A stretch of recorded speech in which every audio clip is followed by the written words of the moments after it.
Hey, good morning again. Sorry, this is after the gym. I didn't expect this morning, but I was walking home and the Lord said, let's go find a seat. And I'm like, I have no idea where there's a seat anywhere. Well, He found me one. Today's Sunday, my roommates work, and I don't want to disturb them. Even though it's Sunday, on weekends we try to sleep when we can. And so I want to talk to you about something. The last 3 days, the Lord has been working this word in me. And I've been conscious of it, contemplating it. But I was on the elliptical at the gym, and all of a sudden in the spirit, I was just worshiping with Pat Barrett. The music, Pat Barrett, wow, it's amazing.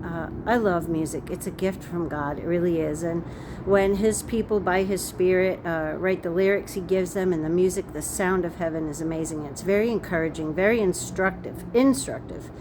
And I was listening to some songs this morning by Pat Barrett, one especially, Better Hands. The lyrics go, this is a better plan, and I'm in better hands than my own. I put those together for a purpose.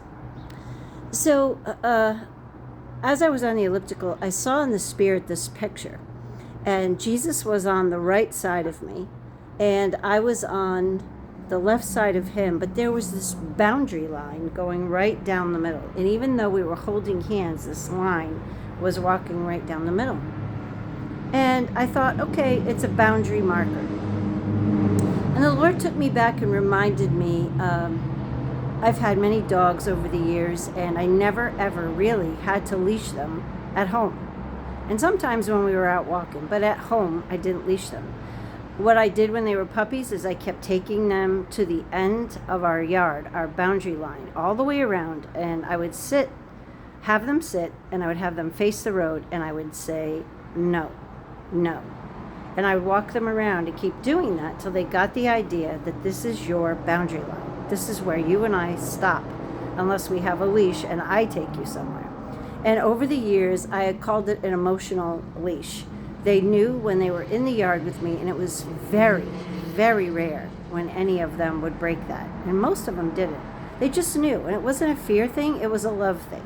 They knew that it was dangerous, and by the tone of my voice and my hand signals and the sound, that they shouldn't go beyond that line without me. And to go back to what the Lord was showing me about holding hands, I didn't realize that the Lord was saying, you're crossing over some boundary lines here, and I've got to pull you back. And that's a loving instruction, and I take it. So this morning, He's piggybacking the word kindness. And I'm not saying that these messages that He's been giving me are in any particular order in our lives. God works in us the way He does in our own lives, according to what we need when we need it. But this morning, He piggybacked cultivating self-control with kindness. So this is a message on self-control.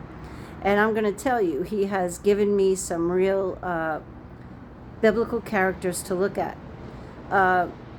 David, when Shimei was kicking sand up in his face, throwing rocks and insults at him, it became very a moment where David had to decide, am I going to take matters into my hands here with this guy, or am I going to have self-control? And he chose self-control and to let it slide and to just say, this is God testing me.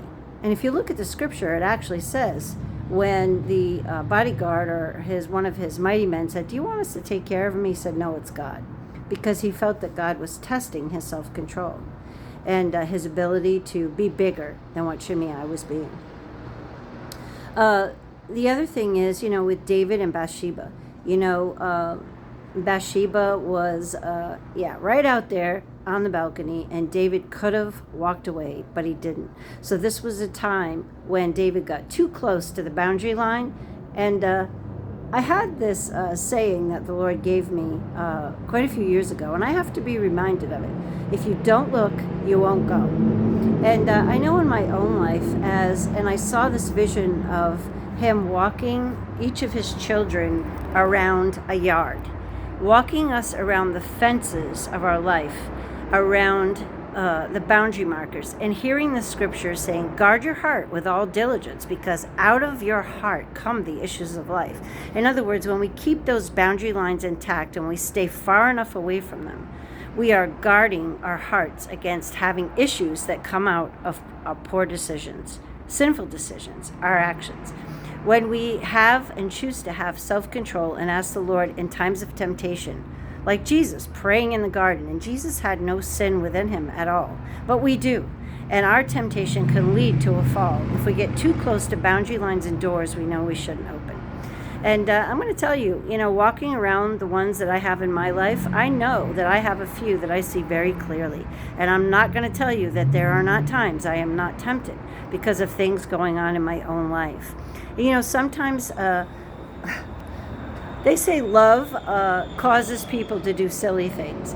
And sometimes when we fall into any kind of temptation, whether it's a relational thing, whether it's a money thing, whether it's whatever it is, whatever that looks like for you, we can get too close to it and we can begin to do silly things, kind of like a dance, because we're getting too close to what is causing us a problem. We get uncomfortable. And people looking on in our lives may not understand why we say what we say or do what we do. And sometimes we know underneath that we're just doing that dance, that shuffle, because we're struggling and we're trying not to let our pain, not to let our woundedness, not to let our temptations or our cards be revealed in places that we don't feel comfortable.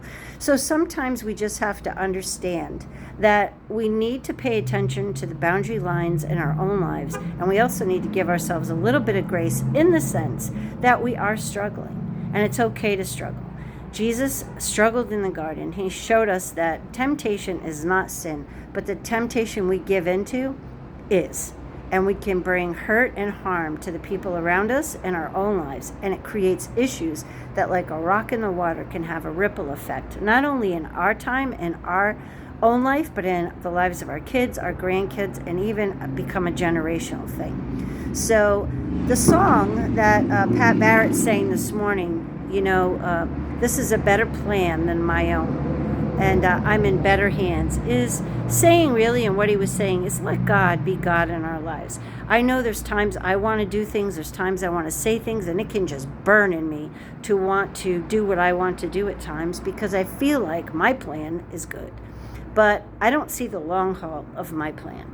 And when God comes in and says, I have a better plan, let's do it my way, I have to submit to that, and I have to understand that he really does, and he sees things that are in the future and people and all the circumstances that I don't, and he knows what's best. So today, let's also try and cultivate that self-control. Actually, let's ask God to cultivate it within us and walk with him on the boundary lines of our own lives, looking to see where those weak links are and bringing it to him, not in shame, not in guilt. Temptation lies in all of us. We're just human, but we do have to bring it to him, and we do have to uncover it before him, and he is trustworthy. He already knows about it anyway, so there's no point in hiding. So we just bring it to him. We give it to him and ask him for strength, and then we do our best with him to stay far away from those lines. I hope you guys have a great day.